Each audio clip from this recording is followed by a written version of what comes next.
Good news, everyone! Don't you know Diggy when you see onions have legs? Welcome to 20th Century Boy. My name is Realio Sick.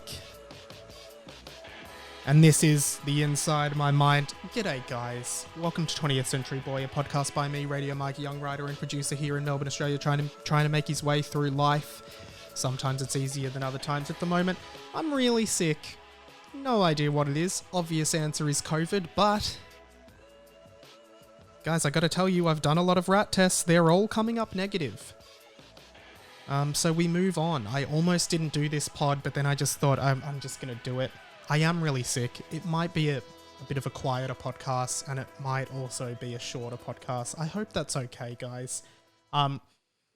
Yeah, I really hope that's okay, because I'm feeling like shit. I actually feel really, really shit at the moment. Like, all COVID symptoms, but all negative rats. And I'm like, I mean, I guess I don't have it, but yeah, and I'm really drowsy. I'm really fluey, and it's pretty gross overall.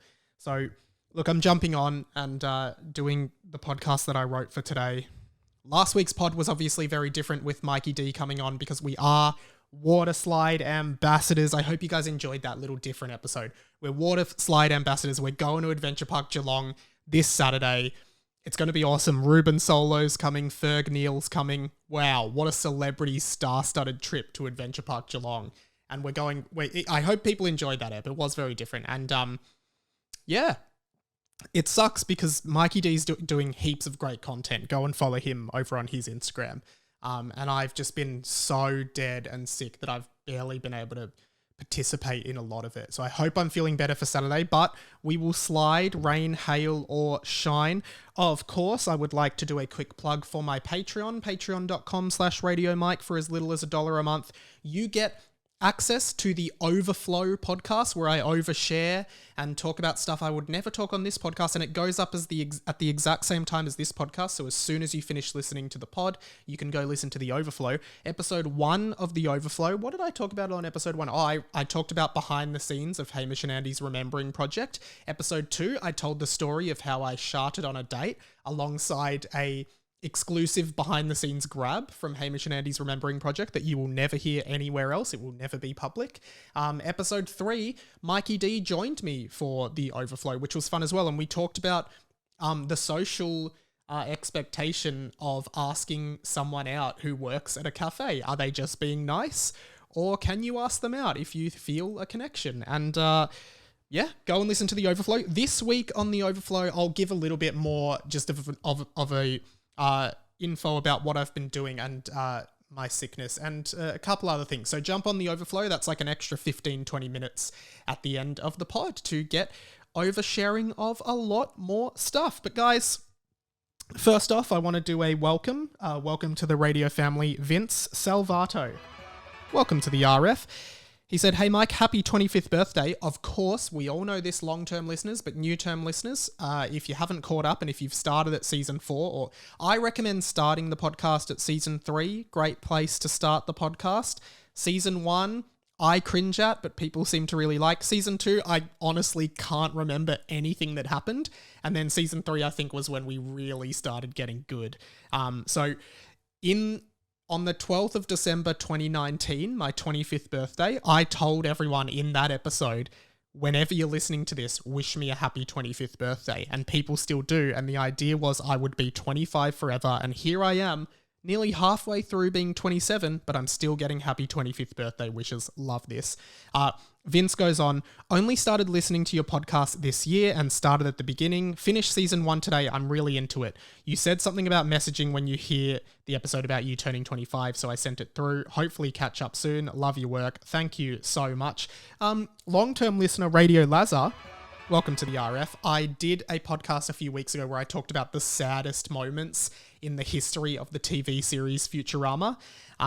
When I was talking about how Futurama was revived, and Radio Lazar said, catching up on the podcast and just hearing the Futurama segment with the grabs made me nearly tear up. Yeah, it's very teary. It is always very teary. Of course, I talked about how voice actor John DiMaggio, who is the iconic voice of Bender the robot, whose full name I believe is Bender Bending Rodriguez, which is a very funny joke.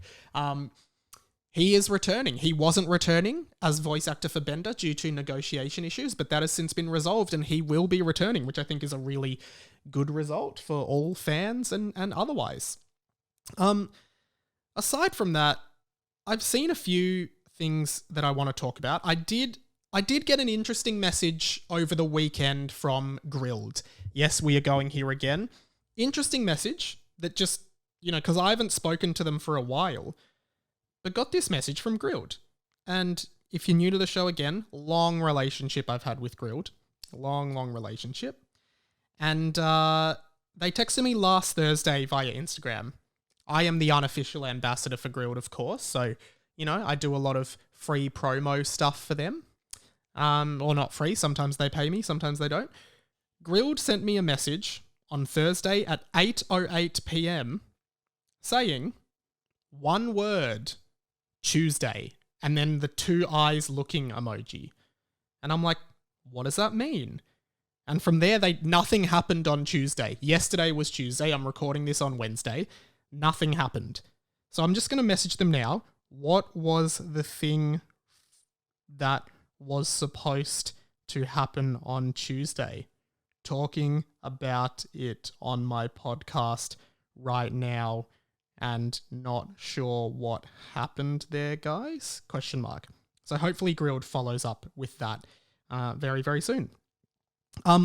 Hey, as well as that, I'm thinking the podcast is going to have to move to Thursdays from now on. I know it's funny because we started with the podcast on Thursday all those years ago. Then it moved to Tuesdays for a bit. Now it's Wednesdays. I think we're going back to Thursday. We're doing the full circle, guys. And that's just a scheduling thing for me. Because often my work schedule changes a bit. Sometimes I end up in patterns where I just don't have time to record the podcast for the day. So Wednesday is now a good day for me to record the pod, whereas Monday and Tuesday aren't. So yeah, I'm going to have to record Wednesdays and then go and release on Thursday. So that's fine. That's a thing that's happening. So, looking ahead, it might be Thursday releases for the show, and I hope that's cool with all of you. Harry Potter and the Boys, I think, will move to Tuesday. So it might be just a little bit of readjusting, and I hope that's okay with people. Hey, I wanted to talk about the main thing for this episode that I wanted to talk about. And of course, and one thing I'll say is there is a clips channel for this show on YouTube, Radio Mike Podcast Clips. If you look that up on YouTube, you will find it. There is also the Instagram page for this podcast, which is TCB Pod on Instagram. Lots of exclusive stuff going up there and clips on YouTube if you just want bite-sized bits of the show as opposed to the full show. If you can't listen to the full show, get some of the clips. Like here's an example of some of the clips that I've posted recently. What do we got? Carrot Man, Origin. Oh no, these are scheduled. Lion is one of the best movies ever made. Blake Pavey, a grab from Mike Talks about why cancel culture isn't really real. The best Blink-182 songs. Elvis Presley movie is coming. Like lots of clips, and I'd love for you guys honestly to check them out if you can. So go subscribe to that and the main YouTube channel. The Batman. Brand new Batman movie. Robert Pattinson, of course, from Twilight plays the titular character, Batman, aka Bruce Wayne. Interesting film. Getting a lot of really positive reviews as well. People are loving this movie. And here's my history with Batman. Like a lot of people, I mean, I've seen The Dark Knight, great film with Joker, fantastic movie. And I have also seen, I think it's the 1989, possibly 79. No, 89 makes sense, I think. 1989 Batman, directed by Tim Burton. And I think Michael Keaton is Batman in that. I haven't seen Batman Begins or Dark Knight Rises. I think those are the only two Batman movies I've seen. I have seen the Justice League. And I've seen like half of Batman versus Superman, but generally don't find Batman too interesting as a character. I actually loved Joker. I thought Joker was a great origin story for that character, but Yeah, I went to see The Batman, which is the title of the newest Batman film that exists in its own continuity and apparently will create a new Batman universe of movies, which is interesting. Here's my thoughts on The Batman, which people, man oh man, are probably not gonna like. Here's a lot of people on TikTok comment that I have really shit takes. Here's a shit take. The new Batman movie isn't that good. You just think it is because this is what you think Batman movies should be. Just putting it out there, guys. Like, The Dark Knight is a really great movie. Heath Ledger's Joker is the best on-screen performance of the Joker. Amazing villain, incredible film. And the Batman is all like, Batman generally is dark, gritty, scary, and that's the whole point of it. It's like this corrupt society, this corrupt city. And I think this new Batman captures that quite well. I think it does capture it pretty well. And Robert Pattinson's great, but few things. Number one, 179-minute runtime, which to me is just arrogance. It is arrogant to make a 3-hour movie and think that people want to sit through a 3-hour movie. Like, 2 hours for me often is the max. I don't want to sit there for 3 hours and watch a movie, especially like a really slow, droney movie like the new Batman. 2 hours. I don't know why a movie has to go for 3 hours. 3. That is so long. I was just sitting there being like, when is this over? One of the best parts about it is there's this musical motif that comes in, and it's like the new Batman theme, and it's like a really menacing, scary theme that's kind of like the Imperial March from Star Wars. Like, it's kind of like the Darth Vader theme. Dun, dun, dun, dun, dun, dun, dun. Every time Darth Vader comes on screen, that song plays, right? And Batman has a theme in this, and it's like, it's not like a heroic theme. It's like a dark, scary, foreboding theme. It's like, dun. No, it's not that. I can't remember exactly what it is, but it's like, well, maybe I'll just play it off YouTube right now. Whatever it is, the Batman theme, because it's like it comes up so much in the movie, like it's recurs throughout the movie.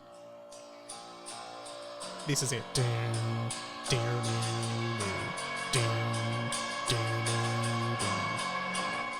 Yeah. So it just like that comes on every time Batman's on screen. It's like it's a really good atmosphere creator. It really sets the scene of what this world is and what this character is, and it's really strong use of a repeated musical motif throughout the film. And I really enjoyed that. And look, I don't think it's a bad movie. I gave it 3.5 stars on Letterboxd. I just thought it was unnecessarily long. That's basically what I'm complaining about. And what I actually did like a lot, this isn't a spoiler, the main villain is the Riddler. And, you know, I think it's hard to make some of the really theatrical Batman villains good in live action. I mean, Joker is a great example of that being done well time and time again, because I think Heath Ledger's Joker was amazing. Joaquin Phoenix's Joker was amazing. Jared Leto played Joker in the Suicide Squad, the original Suicide Squad movie, and that was I didn't think that was a great Joker, but yeah, Riddler, pretty goofy character, like he gives riddles and stuff, and like I thought he was really well done. I thought he was really scary, like this psychopath kind of guy. What I thought was funny was every time the Riddler gave Batman a riddle, he immediately solves it. Like, within 1 second, he's like, oh, this is the answer. And he just knows the answer to the riddles. And it's like, there's no suspense of us trying to figure out what the riddle is. I don't know. Maybe that was just me. But no, generally it was cool. There's a great scene there where Batman uses the bat wings to fly, kind of hover down from a big building. And then he gets hit by a truck. It was really, it was interesting. And then I think, like, I'm still not sure. I think Gotham City, I mean, I guess Gotham City is like an analogy for New York City, like not literally, but it's supposed to be that this is like New York City. But yeah, I'm not I didn't love it. I wouldn't watch it again because it was so long, but it was fun. And I thought the adaptation of the Riddler was really good. I also had the movie spoiled for me while I was waiting to get my hair cut at a barber. Like, something happens towards the end that is a big spoiler if you know. And this guy at the barbershop was just saying it out loud to the guy cutting his hair, and I happened to overhear it, which was crap. But yeah, the Batman, 3 hours long, man. Come on, 2 hours. 2.5 maybe.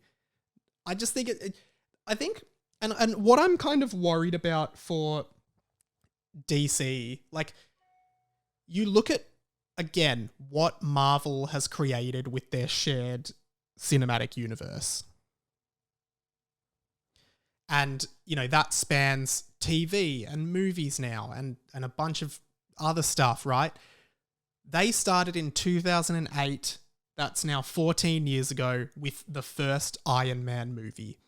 And then within 4 years of having Iron Man, the Hulk, Captain America, and Thor, they then did the Avengers. Took them 4 years to get to that. 4 or 5 years. And then they started introducing more. Ant-Man, Black Panther, Captain Marvel, like a bunch of other superheroes, periphery to it. Spider-Man came in, and then they did the next Avengers, and then they did so they spent basically years building all these characters up, whereas I think I've spoken about this before, DC was just playing catch up when they saw what Marvel was doing and how successful it was. It's like, wow, we need to do that too.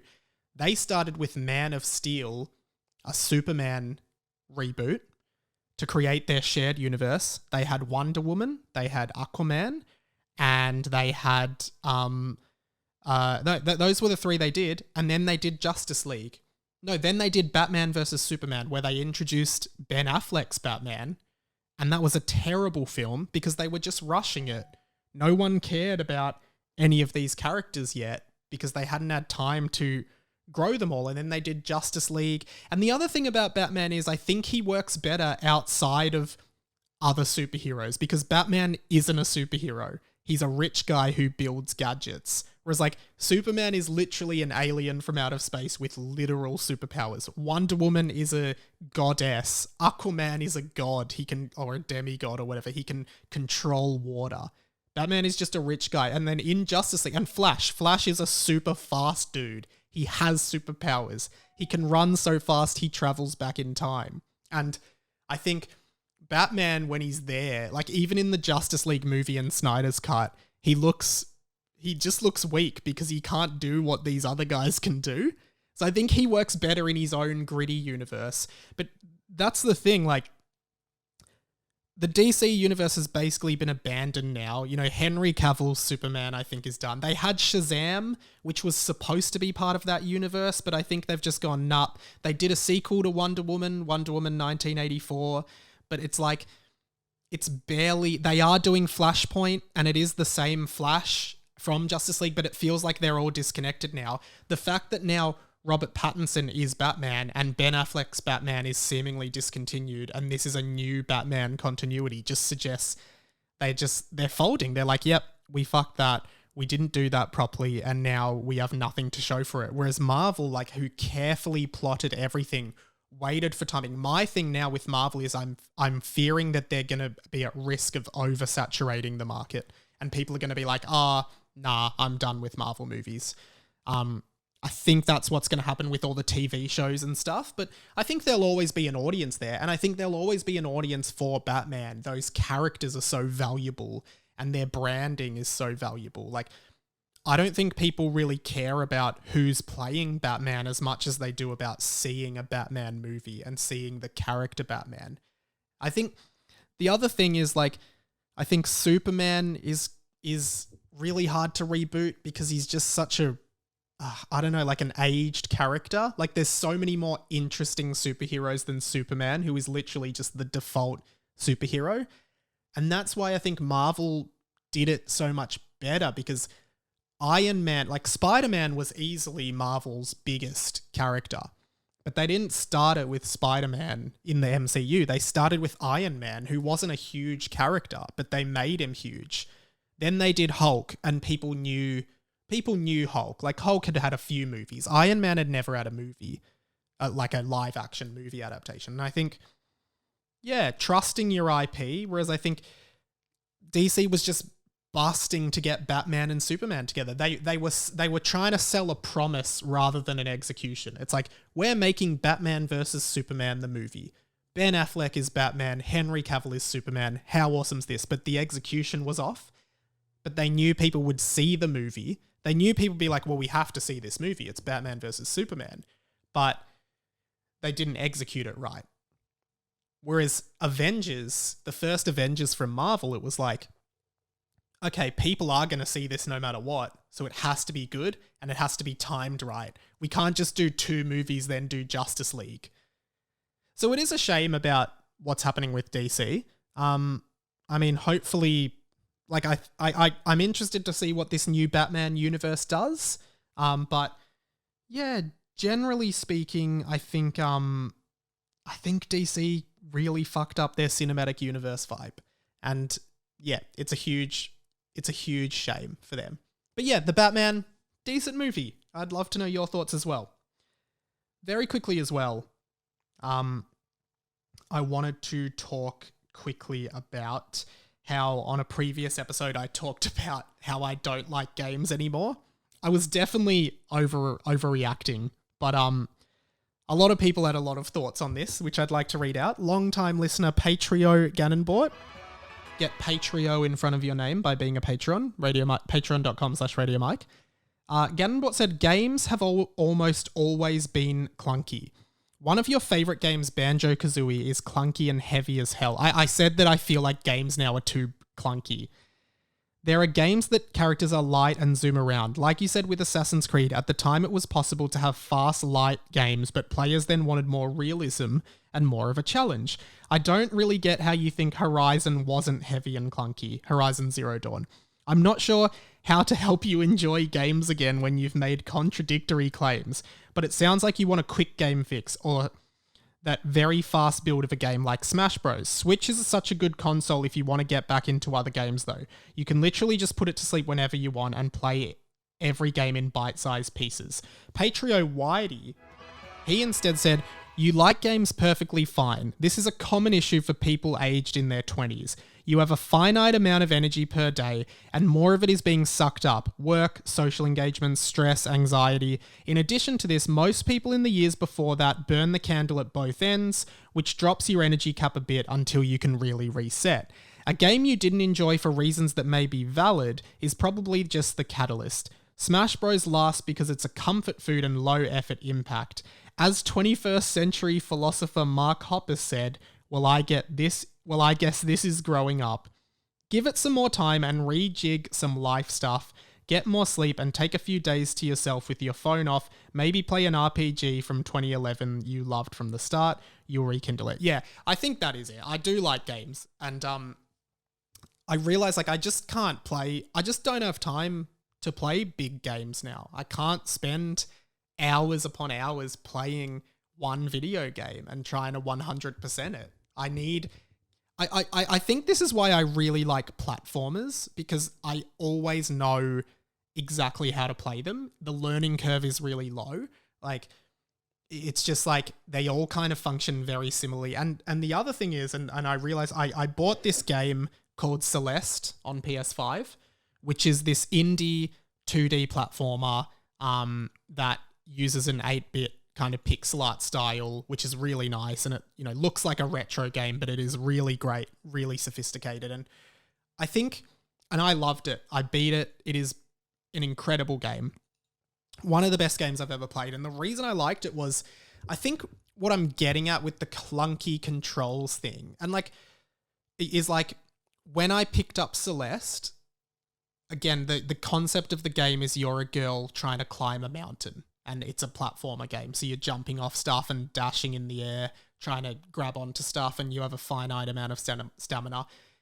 I think I read this thing once where it's like, I want to play a game where it's like the controls are the same throughout. Well, I'm going to get roasted again. Basically, like in Celeste, it felt like the controls were so precise because it's a platformer, and I could move however I moved. I knew that the character was going to move like that on the screen, and the buttons don't change to suit particular things. Like maybe if you're in a game, like the controls change depending on where you are, what you stand, like whatever you're doing in like a 3D action adventure game. Whereas Celeste was just like, the whole point of this game is platforming and precision platforming and timing. And I was like, yep, great. It feels like this character is on a grid. I know exactly what the character can do, where it can go, and how to do this. And it's like that focus that kind of gets me in a flow state, like the focus of just of knowing exactly what the game is doing. So I think that's why I enjoyed it so much. It's also a great game. It's really artistic because the whole game and the whole climbing the mountain thing is actually story-wise an analogy for the main character, this girl, and her struggles with mental health, particularly with anxiety and depression.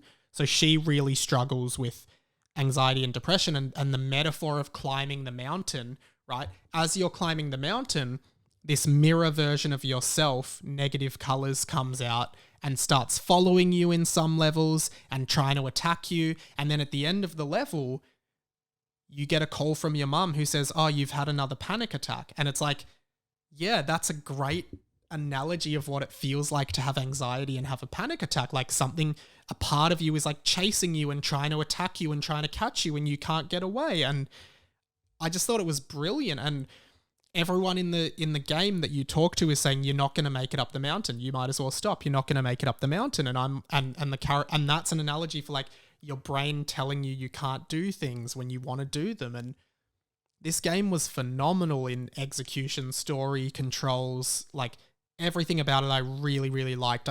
And then you unlock these really super hard levels that really test your skill with the game. And I'm still going with those, and they're really fun as well. But yeah, all in all, like I think I just want games that I definitely want games that I don't have to think too much or invest too much thought. Like I want to be able to turn it on and just start playing and not think about much other stuff in the game. Like I don't want to have to think about side quests and things. I basically, at the moment in my life, I'm so busy that I just want a game where it's like the gameplay doesn't change that much. It might get harder, but the core gameplay sort of stays the same. And then you just like, it's like a start and an end of a level instead of like an open world where you can explore everywhere. That's where I'm at with games at the moment, I think. Did get a message in from Patrio or maybe Radio Cusbro. Welcome to the RF. He said, hey Mike, do you know they made a sequel to Horizon Zero Dawn called Horizon Forbidden West? I said on that other podcast that Horizon Zero Dawn is one of the best games I've played in a long time. It's the game where you fight robot dinosaurs with a bow and arrow, and it's amazing. It just came out. It could renew your interest in games. Better graphics and similar gameplay to the first game. Heaps of fun. Really good storyline. Haven't finished it yet. PS5 is where it's at. Hope you enjoy and you're doing well. Then he goes, love hearing the podcast every week. Harry Potter and the Boys is hilarious every week. I laugh my head off at the 15 minutes of fluff at the start. The talk between the book that you have with Sammy or whoever is reading it, it wouldn't be the same without that in it. This week with Charlie was so funny. His take on Harry Potter and the fanfic was hilarious. Literally a laugh a minute, if not more. All the best with your endeavours. Thank you, mate. Yeah, Charlie Clausen was my guest on Harry Potter and the Boys this week. Go and listen to that as well. But yeah, I have heard of Horizon Forbidden West. I do want to pick it up, but again, I don't know if at the moment I have time for that. Maybe it's like an over the summer kind of thing where I just like take a few days off and play, because I could play a sequel to Horizon Zero Dawn. That game is so good. But yeah, hey guys, my voice is getting a bit sore, so I apologize. I might start wrapping this week up. Hopefully by next week I'm better and can do a proper episode. One more thing actually. Russia is legalizing piracy. I saw this headline during the week and I thought it was so interesting, right? Obviously all this stuff with Russia and Ukraine, this terrible scenario. And it turns out because so many brands are boycotting Russia in terms of entertainment, Russia is retaliating by legalizing piracy. So people are like, okay, well, we're just going to download and pirate all the content that's being banned. Here's a bit of an article from IGN. Russia is reportedly easing its copyright laws to offset sanctions imposed by Western nations in response to its invasion of Ukraine. In doing so, it is effectively legalizing piracy of games, movies, TV shows, and more. The Russian Ministry of Economic Development proposed relaxing piracy legislation earlier this week to circumvent sanctions. I find this so interesting because, it's just amazing that basically Russia's saying, all right, well, if they're not going to give us content, we'll just let people download it. And it is a retaliation because countries around the world are going, you can't have this if you're doing this. And Russia's going, okay, well, we'll just steal them from you. We'll just take what resources we can get. And, I call it Jack Sparrowing on this show. And, I think there are a lot of people who engage in a little bit of Jack Sparrowing. I think that's a common thing that happens sometimes from time to time. I've talked on this podcast about my disdain for Netflix and other streaming services by how hard they make it to access content, to just see lists of what content is there, content coming on and going off. I use Plex at the moment, which is a much better system. But very interesting, and obviously this situation in Ukraine is really, really devastating for everyone, and it sucks, and it's causing so many issues around the world. And I saw this great meme where it was talking about boomers, the boomer generation, and it was like, hey boomers, great call picking the best time in history to be born, because boomers were born just after World War II. And, now that we've just come out of a global pandemic and we're about to go into possibly World War III, which will be devastating. And boomers are in their old age now. So they're just in this peak between World War II and World War III and global pandemic, boomers came in. And yeah, I think this situation is terrible, and it's just interesting to see it develop. As terrible as it is, it's interesting to see what countries are doing and how they're retaliating. But it is definitely a huge, huge issue. It's really scary. And I think as well, because McDonald's closed all their stores in Russia. They closed every store they have in Russia, and there were lines at McDonald's for half a mile, which is, was it half a mile? Which is a kilometer in metric system. I think it's amazing. People in Russia heard that McDonald's was going to close, so they all went to get McDonald's. I think that's a good strategy that they could do here. Say, hey guys, we're going to close all McDonald's for 1 month. Everyone gets McDonald's, and they make the month worth of profit, and then they don't end up closing just to freak people out and get more money. Legalizing piracy, very interesting. I'm really hopeful that all of this can end soon because, COVID's still here, Russia's still here. I realize this is supposed to be a fun podcast, but I guess it's important to talk about these things. Also, as well as being sick, I should just point out I've been feeling a bit depressed over the last few months, and I haven't really been that active in the Discord and anything like that. That's just sort of where I'm at the moment, and a lot of people have reached out, which I really appreciate. I guess it's just good to be transparent about where I'm at the moment. I'm doing okay, but there's just a few variables in my life that aren't quite where I want them to be, and that's the thing about variables. They vary. So I think I'm burnt out. I'm a bit sick, and, mental health is not as good as I want it to be right now, but I'm working on that, as I always do. So, hey guys, after I said that, and I think all this news stuff is contributing, I'm trying to limit my social media time. I think it does just fuck us up so much. I listened to this great podcast. Sorry, I'm just ranting a bit.